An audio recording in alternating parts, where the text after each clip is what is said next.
Hey everyone, and welcome to today's Explainer. Today, we're going to unpack a highly detailed, incredibly specific, and just utterly fascinating piece of modern extraterrestrial mythology. Whether you're a massive sci-fi aficionado or, just curious about some of the more intricate belief systems out there, we are going to objectively look at a really unique dossier. It's all about an entity known as the White Gray. We'll be breaking down exactly where they come from, what their supposed missions are, and even some pretty surprising vulnerabilities. So let's get right into it. Okay, let's dive into this. We do the dirty work our masters won't do. We act as handymen.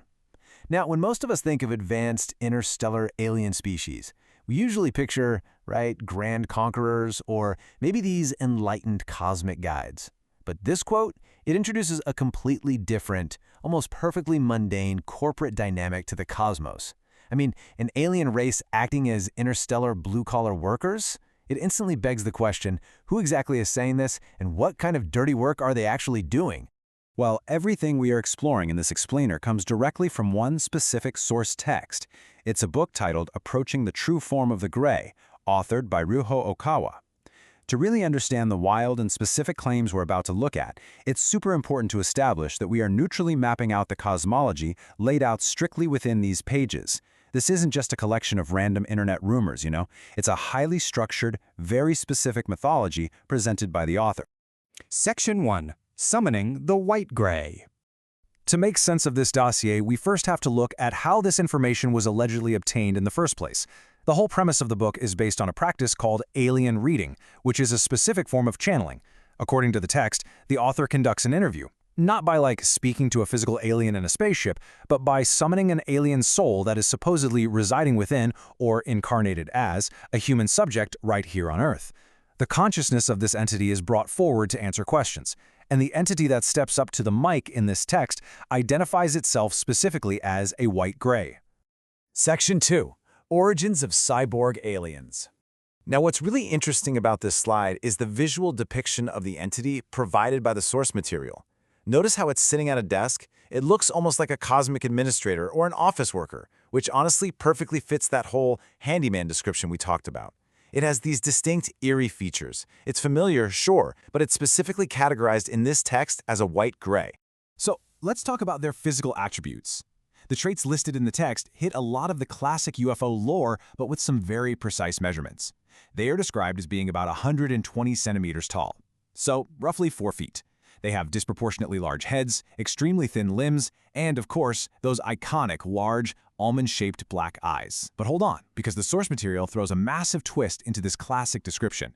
Actually, they aren't biological organisms in the way you or I are. The book claims these beings are actually cyborgs. They aren't born, they are literally manufactured. Specifically, the text states they are produced in a factory located on the Zeta star, way out in the Magellanic Clouds. Once the physical cyborg body is constructed on the assembly line, it is then infused with a soul. So what we have here isn't a natural species at all, it's a mass-produced interstellar android workforce designed specifically to house consciousness. Wild, right? Section 3. Handymen for the Masters. According to this channeled interview, the White Grays first arrived on Earth roughly 2,000 to 3,000 years ago to act as essentially cosmic servants. Their roles include acting as interpreters, mostly because they have this ability to easily process and speak multiple languages. They view themselves as servants of God, but let's be real, on a practical level, they are handymen. They execute the highly detailed, physical, and honestly tedious tasks that just need to get done on the ground. They are the grunts of the universe. Which naturally leads us to ask a pretty big question. If they are the handymen, who is handing down the orders? Who are the masters pulling the strings from the shadows? Well, the text points the finger at higher-tier extraterrestrial groups, specifically naming entities like the Pleiadians. The White Gray claims that these masters prefer to just stay in safe, distant locations. Basically, they don't want to get their own hands dirty, they don't want to take risks, and they definitely avoid facing any responsibility if things go south on Earth. So what do?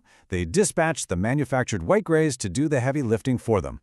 Section 4. Abductions and alien implants. Okay, here is where the dirty work truly gets dark.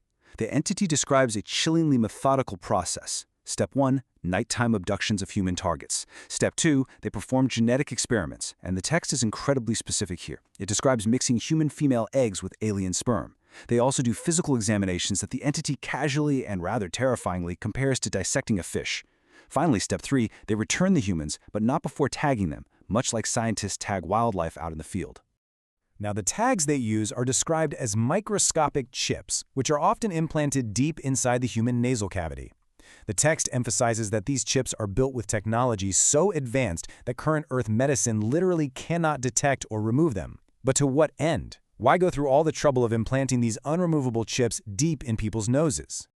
So, the crucial point is this: espionage. The text frames these abductions not just as some random scientific curiosity, but as a highly targeted intelligence-gathering operation.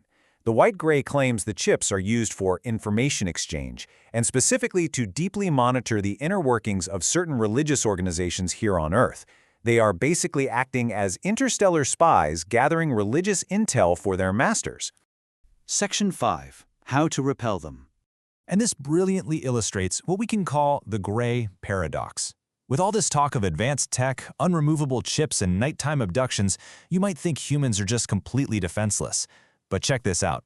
On side A, you have a species capable of crossing the galaxy, manufacturing cyborg bodies, and utilizing microscopic tracking tech. But on side B, they have incredibly frail physical bodies. In fact, the entity admits they are terrified of physically strong humans because they can quite literally just be beaten up in a fistfight. It's a rather hilarious image when you think about it. An interstellar cyborg executing a complex global espionage mission entirely thwarted by a good right hook. So if you were to actually encounter one, the text outlines some very direct countermeasures. Because they are physically weak, standard human weapons like swords or firearms are highly effective. Furthermore, because they are cyborgs running on electrical systems, a strong electrical shock will literally short-circuit and shut them down completely. And on a spiritual level, the author also notes that specific prayers, particular prayers explicitly designed for repelling evil aliens, work effectively to drive them away. But beyond physical and spiritual weapons, the entity makes one very clear admission. We hate being seen the most. Their entire operation relies on stealth, the cover of darkness, and the element of surprise. Exposure is basically their kryptonite. Just turning on the lights and catching them in the act disrupts their entire set of mission protocols. Which leaves us with a fascinating contradiction to ponder as we wrap up today's explainer. We have a mythology detailing an advanced, soul-infused cyborg workforce executing complex espionage across the stars, yet they can be completely thwarted by a strong punch, a quick jolt of electricity, or simply being caught in the act. If they possess such incredibly advanced technology, why are they so profoundly vulnerable to the simple light of day? It's a captivating detail for sure, and it adds a strange layer of human-level frailty to this cosmic dossier. I hope you found this deep dive into this unique, extraterrestrial mythology as engaging to explore as I did. Keep questioning, keep learning, and I'll see you in the next explainer. Welcome back to The Explainer. Today we're diving into something absolutely fascinating and honestly a little bit wild. We're going to take a really structured, objective look at a highly specific piece of esoteric literature that's all about extraterrestrial defense.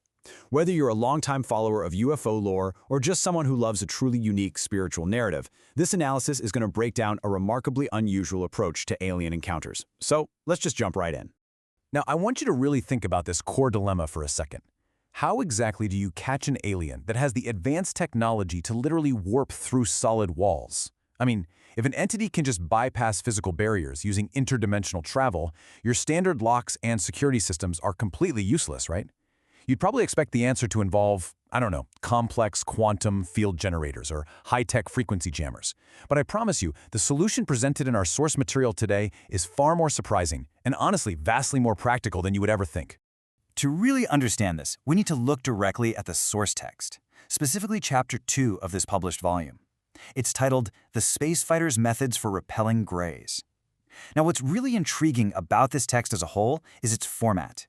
It's presented as a documented spiritual interview. The author basically claims to have summoned the soul of an extraterrestrial protector to ask him some highly specific tactical questions about defending Earth from hostile entities. We're going to analyze the exact methodology this entity provides. Section 1. Commander from Andromeda, the Space Fighter. Before we get into his actual tactics, we really need to understand the absolute authority of the expert we're dealing with here. The text introduces us to an entity known simply as the Space Fighter, and this is a soul originating from way beyond our own solar system.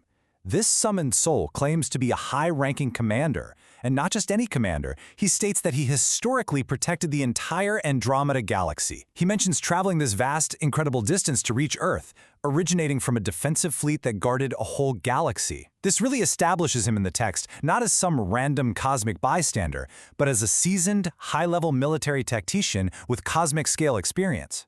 Section 2. Astonishing Appearance, the Space Fighter. So, what does a commander who defends the Andromeda Galaxy actually look like? You're probably picturing a sleek, glowing humanoid, right? Well, the text pivots to a physical description that completely contrasts his highly advanced military rank with a surprisingly primal, beast-like appearance.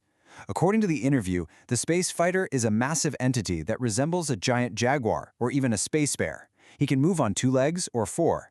But he doesn't just roam around in the wild. The text is very specific that he wears a high-tech combat spacesuit and a helmet. It's described almost like a variation of a superhero suit, but completely adapted for a giant, jaguar-like warrior. It is a highly specific and, honestly, striking visual. And this builds directly into his combat capabilities, which read almost exactly like a loadout from a sci-fi video game. The text details that he uses machine gun-style ray guns and shotguns to stun his opponents. But my absolute favorite detail? His use of troll nets. He literally describes physically casting nets to capture and reel in aggressive reptilian aliens. On top of that, his helmet is equipped with 3 voice-activated mini-missiles, 1 right in the center and 2 on the sides. He is heavily armed for highly physical, tactical captures. Section 3. Earth Defense History, Ancient Visitations. Now, the space fighter is certainly not a newcomer to Earth. The source material claims his history here is extensive, stating he's been reincarnating or visiting since the ancient eras of Mu and Atlantis. Get this, during the Atlantis era, he even claims to have been involved in rocket development. He later spent time protecting ancient Egypt. But the most crucial era for our explainer today is his time in the ancient Andes, because it was here, the text notes, that he earned the very specific title of the Master Catcher of Greys. This perfectly sets up our main topic, his specialized expertise in dealing with these particular alien intruders. Section 4. Grey's Infiltration and Their Weaknesses. And that brings us to the actual threat. The Greys are described in the text as a persistent nuisance, but their advanced technology creates a very specific problem for humanity when it comes to keeping them out of our homes. On one hand, you have the Greys' technology. The text explicitly states they don't use doors. They use warping technology to slip right through walls. You would think you need equally advanced tech to stop that, right? But the space fighter's countermeasure relies on a stunningly simple behavioral observation. He notes that despite their ability to warp out of pure habit or spatial orientation, they still typically choose to enter a room through the physical location of a window. He predicts their physical entry routes rather than trying to counter their warp technology. The space fighter's attitude towards all of this is just fascinating. He states, they are quite foolish. Just like fish, if you set a trap, they get caught in it. There is this distinct deadpan confidence here. He doesn't view these technologically advanced aliens as insurmountable cosmic horrors at all. He literally views them as predictable pests. If you understand their habits, you can catch them just like you would catch a fish. Section 5. Operation Roach Motel, Setting the Trap. This leads us right to the climax of this explainer, the highly practical, real-world advice the space fighter provides for catching a gray alien in your own home. Prepare yourself because the solution is aggressively low-tech. The text explicitly suggests that because Greys predictably enter near windows, the absolute best defense is setting up a physical trap. And we're not talking about a laser grid here, we're talking about a trap akin to a roach motel or a mouse trap. The interviewer in the text even clarifies asking, so like a roach motel? And the space fighter confirms, yes, a gray motel. The logic presented is that once they materialize near the window, their physical forms can simply get stuck in a well-placed, sticky physical trap. It is a stunningly mundane revelation for such a cosmic problem. Section 6. Ultimate Repellent, the Teru-Teru Bozu Method. But catching them is only half the battle. We now have to introduce the final, somewhat macabre step in the space fighter's guide. What exactly do you do once you actually have a Grey stuck in your sticky trap? Let's break down the complete capture process methodically. Step 1. You predict the entry route. Step 2. You place your Grey Motel trap. Step 3, and this is treated with complete objective seriousness in the text, you capture the alien, dry it out into a mummy, and hang it up as a warning.